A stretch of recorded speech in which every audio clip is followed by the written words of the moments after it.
Welcome to a new season of CUNY Laureates, the show about CUNY graduates who went on to win major awards in their respective fields. On this episode, we begin a new series profiling Pulitzer Prize winners from the City University of New York.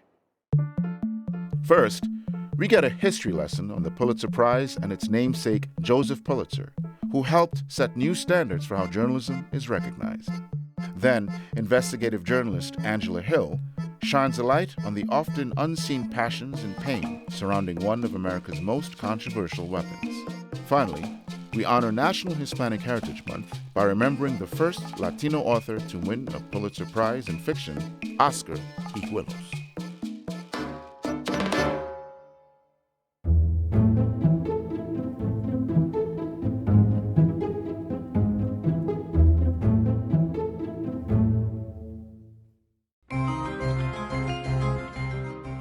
The Pulitzer Prize, an award over a century old that's been given to some of history's most iconic journalists, writers, and musicians. But how did the prize come to be? This is the story of the Pulitzer Prize and the man behind it, who once said, "Our republic and its press will rise or fall together."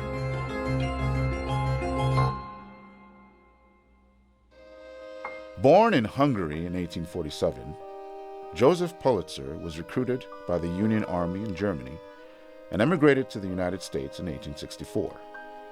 After serving 1 year, he moved to St. Louis, assimilating into the large German-American community, and entered the social circle of post-Civil War intellectuals at the Mercantile Library, where he taught himself English while working odd jobs.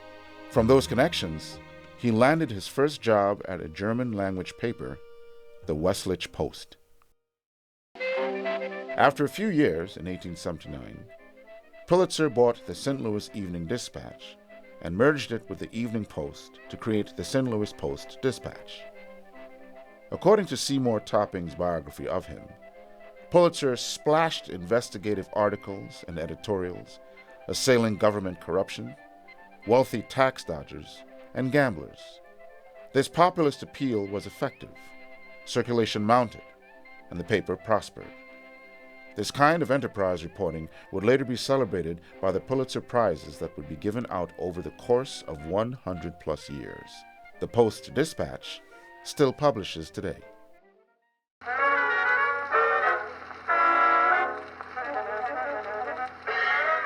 After St. Louis, Pulitzer moved to New York City and eventually purchased the New York World, a paper teetering on bankruptcy.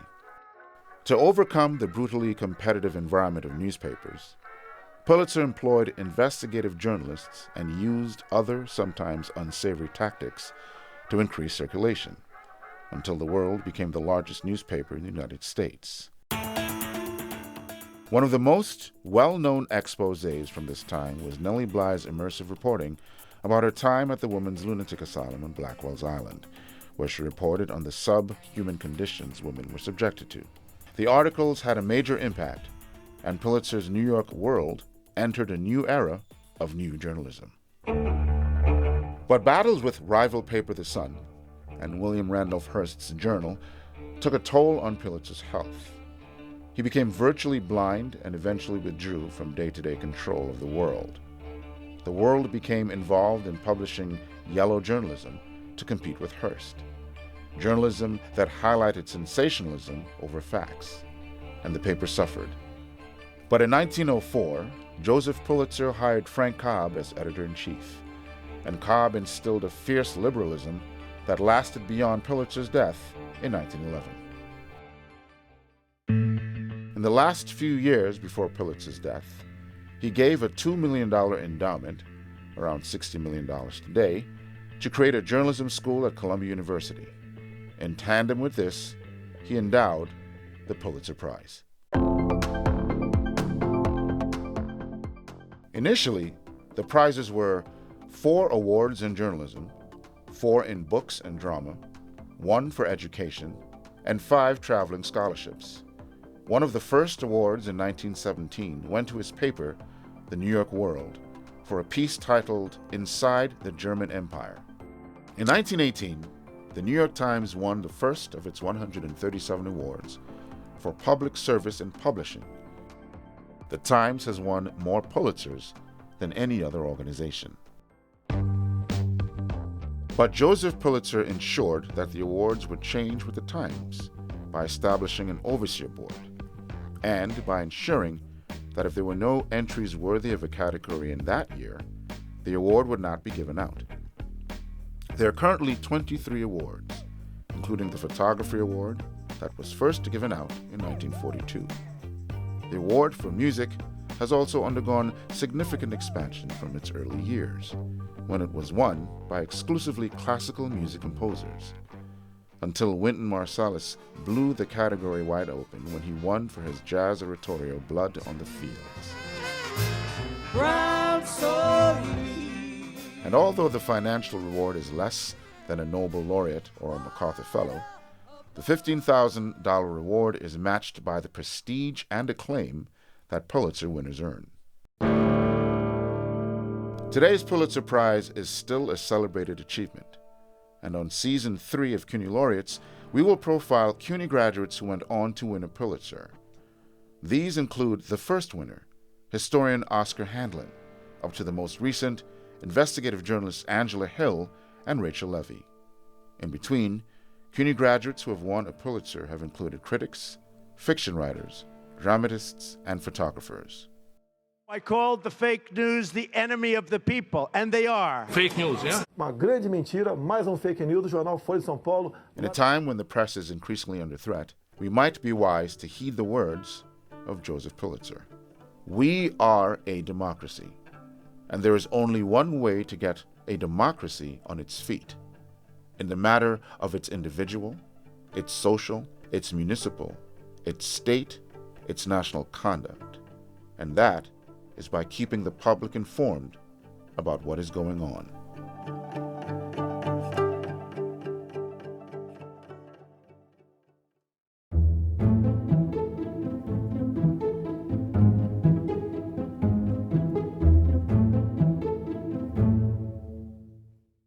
Investigative journalism is one of our most important tools for exposing misdeeds and holding power to account. But it can be just as important in its ability to put faces on the stories that we may have become numb to make us look and listen.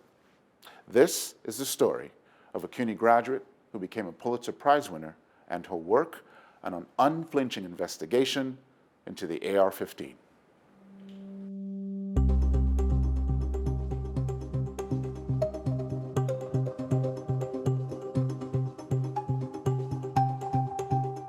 In March 2023, the Washington Post began publishing a series of articles about the AR-15, which looked at how the rifle intersects with American culture, politics, and violence.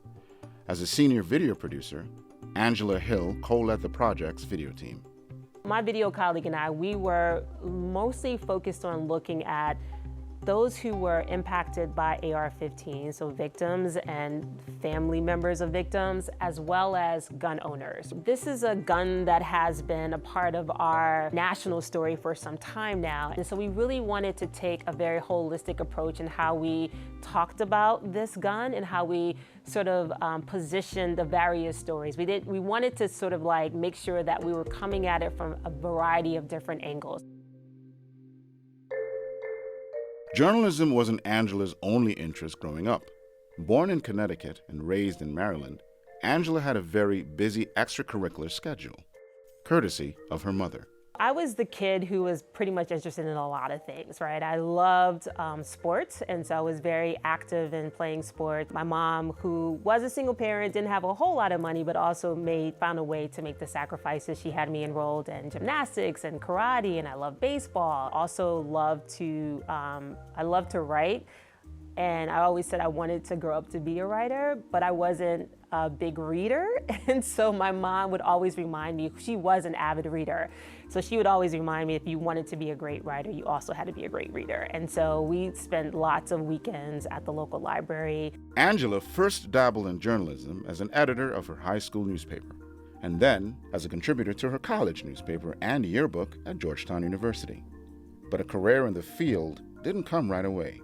I landed a job back in my hometown of Stamford, Connecticut at a pretty large corporation there doing marketing, and did marketing and public relations for a while. And I love to tell the story of how I actually really got my foot into journalism. I used to walk to work every morning, and I would pass the Urban League in downtown Stamford at the time. And there was a gentleman who would always be outside of the Urban League. He was waiting for some of his students to come. He sort of ran a program there. And so we just ended up striking up a conversation one morning, and it turned out he was a freelance producer for the local NPR station. And I said, wow, I always wanted to do journalism. It's pretty cool. And so he said, why don't I introduce you to my news director? Angela snagged a job working mornings at the local station while still holding her full-time position. But she'd caught the bug and soon decided to pursue a formal education in journalism. In 2006, Angela was accepted into the Craig Newmark Graduate School of Journalism, at that time known as the CUNY Graduate School of Journalism, or the J School, where she became a member of the school's inaugural class. I was, of course, very nervous and scared. I didn't know what I was signing myself up for. Even though I had a little bit of journalism experience already, most of my time was in the corporate sector doing marketing and public relations. But I have a lot of fond memories of the school. I mean, it certainly was a very rigorous program. They didn't cut us much slack in terms of learning the craft of journalism, and I'm so grateful for that.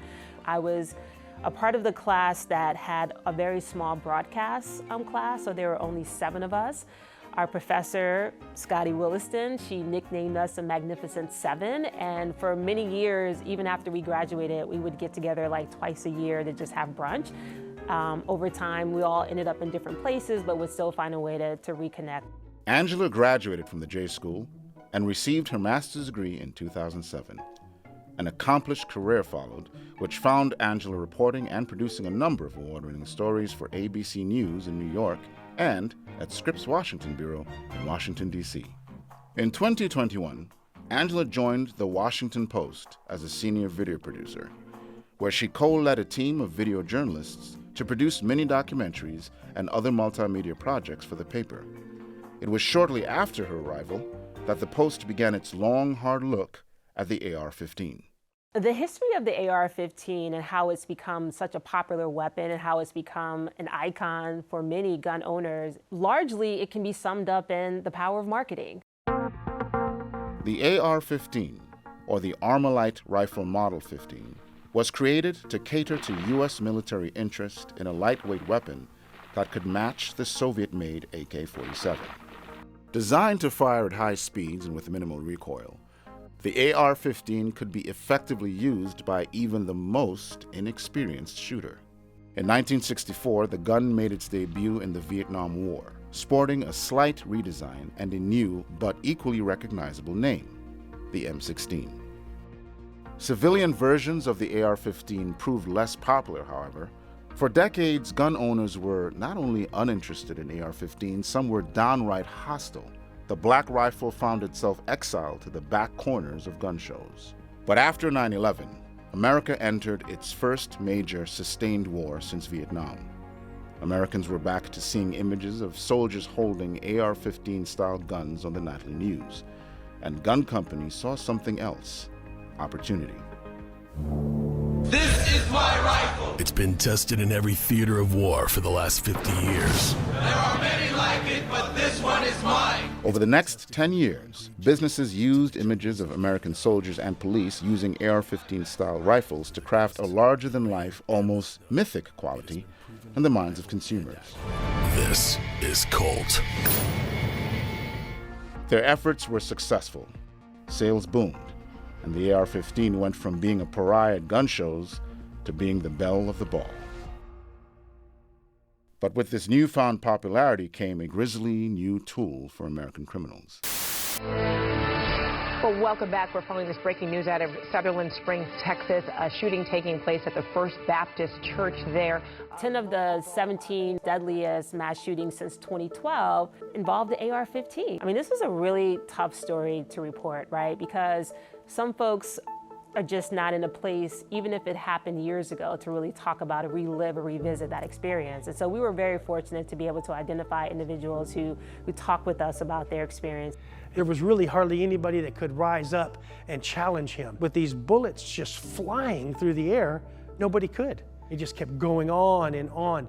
And then on the flip side of that, talking with individuals who owned AR-15s, some individuals who owned multiple AR-15s, right? And really trying to understand, you know, why they owned the gun. There's a lot of people that own guns that are never, ever going to aim them at a person. I see so much that reflects that era that I grew up in, and I felt like it would be a good thing just to be prepared to defend my community and my family. I'm glad that I had an opportunity to talk to some of those people, right? Because I think I came in not really understanding why do you need an AR-15, right? And, you know, wherever you fall on your belief of whether people should have them or not, I think it's very helpful to hear the stories, right? To hear from people. And I think that's one of the things that we really wanted to make sure we underscored. In 2024, Angela Hill and the staff of the Washington Post won the Pulitzer Prize in National Reporting for their sobering examination of the AR-15 and its fraught relationship with modern America. Today, Angela is the Ida B. Wells Professor in Journalism at Arizona State University's Washington, D.C. campus, where she helps cultivate the next generation of investigative journalists. You know, people always say, now more than ever, journalism is important, or now more than ever, investigative journalism is important. And I will say that it is, but I think it's always important. It's always important for us to be able to dig deep, peel back the layers, because if we don't, who else is going to do it, right? So I would just say it's vitally important that we maintain as much investigative journalism as we possibly can. Angela Hill's work with the Washington Post provided readers with an intimate and often heart-wrenching look at individuals whose paths have crossed with a larger-than-life icon of American gun culture. But by pulling back the curtain on both the AR-15's victims and its owners, that mythology starts to give way to reality, one driven by people and institutions rather than some unseen force. And when a problem no longer seems larger than life, neither will change.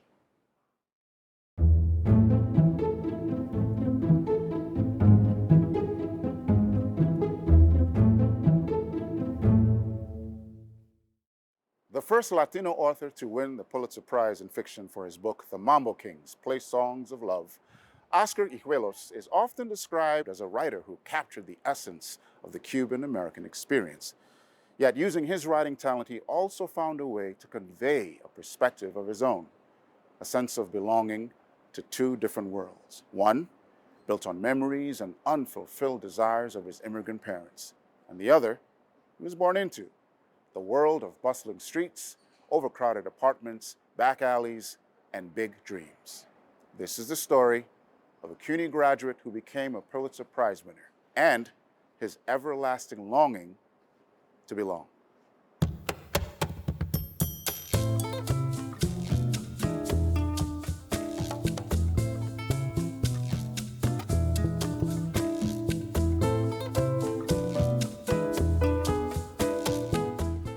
It was on Morningside Drive, incidentally, where the first pictures of me as an infant were taken. They showed this thin and rather delicately featured child with curling blonde hair in white booties and a dainty outfit, a passably cute toddler, but not the sort one would have associated at first glance with the usual expectations of what the offspring of a Cuban couple should look like, which is to say, anything but a little towhead Americano. Born in 1951 to a family of Cuban immigrants in the Morningside Heights neighborhood in Harlem, Oscar Hijuelos quickly learned the perks of being Cuban-American. His father, Jose Pascual, worked as a cook in the luxurious Biltmore Hotel on 42nd Street. Known for his giving nature and his unquenchable thirst for nightlife, Pascual soon started attracting swarms of people to their family home at West 118th Street. On such occasions, Oscar later wrote, Our living room facing the street became a cozy, if smoke-filled, dance hall replete with dim lights, music, food, and booze. For Oscar's mother, Magdalena, and her upper-class sensibilities, these events quickly turned into a form of torment. As if raising Oscar and his older brother in this unfamiliar world wasn't difficult enough, she was now asked to host parties for throngs of Cuban vagabonds. Nevertheless, she remained determined. If losing family wealth and status after her father's untimely death didn't break her spirit, her husband's overly social lifestyle wouldn't either. But something else almost did. At the age of 4, during his first trip to Cuba, Oscar contracted a life-threatening kidney disease.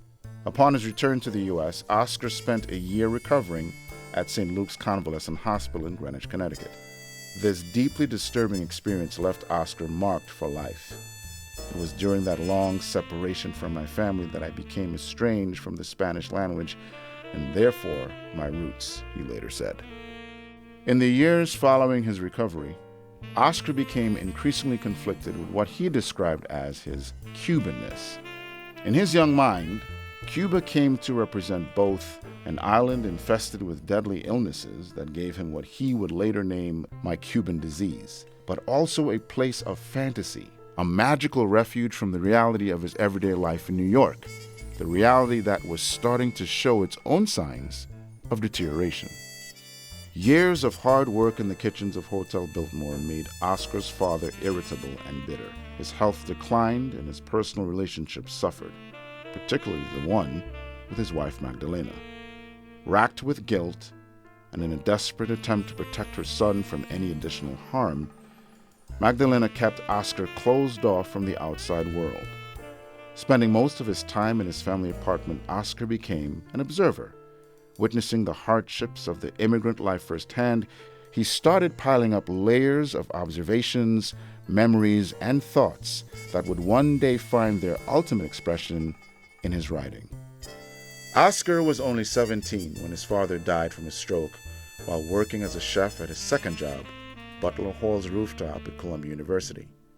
The loss of his father remained a topic Oscar kept coming back to both in his emotional life and in his writing. Yet it will take another decade and some new experiences not far from his family home for him to start seeing himself as a writer.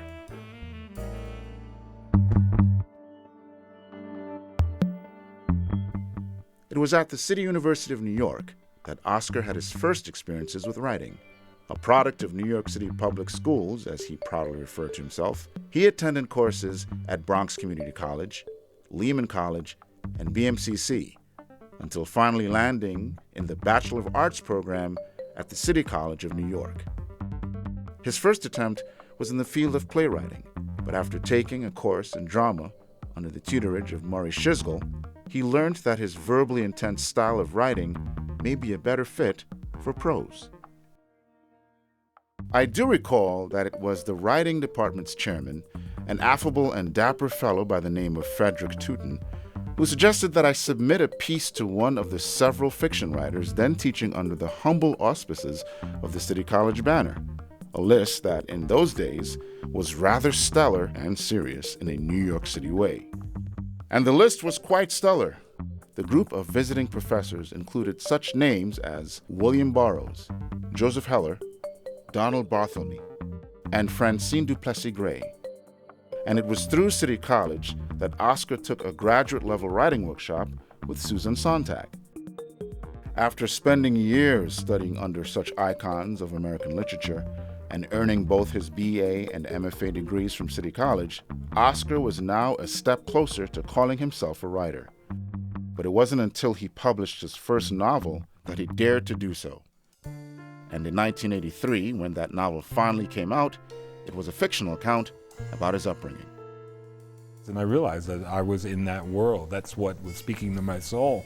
The more I did it, the more I felt like, hey, you know, you can swear up and down and say that you're not the son of a Cuban cook who once worked at the Biltmore Hotel. Or you can say that, you know, maybe your mother doesn't speak that English that well, but, you know, you are her son. And, you know, I started, instead of stepping away from it, which is what I did for a while in terms of my interior, I ended up embracing it all. Embracing his Cubanness turned out to be the one missing ingredient Oscar needed to launch his career as a writer. Published in 1983, Our House in the Last World earned Oscar critical acclaim and won him a Rome Prize from the American Academy in Rome. But like with everything else in his life, being labeled a Hispanic American author came with its own hurdles. It was a very rare thing to see published work by any members of that primitive tribe from our urban jungles known as Los Latinos, he wrote in his memoir. I thought it would be years before I could write anything worthwhile. Even then, who out there would publish it? 6 years later, however, Oscar published a book that not only changed the narrative about Latino writers in New York, but also presented a very particular flavor of Hispanic American experience to the world. Published in 1989 and followed by a film adaptation in 1992, the Mambo Kings' play Songs of Love was an immediate international success. Set in New York in the 1950s, the story about two Cuban brothers desperately seeking to achieve the American dream through their music captured the imagination of millions of people around the world and opened the doors to a new, more familial interpretation of the Cuban American experience.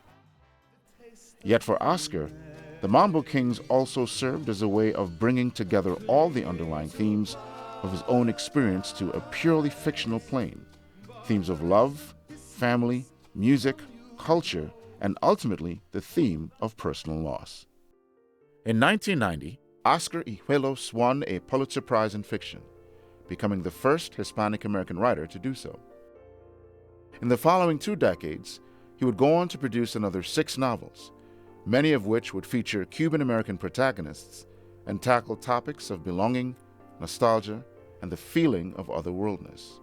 Over time, his fiction became more introspective, often dealing with topics of grief, faith, and even the possibility of afterlife.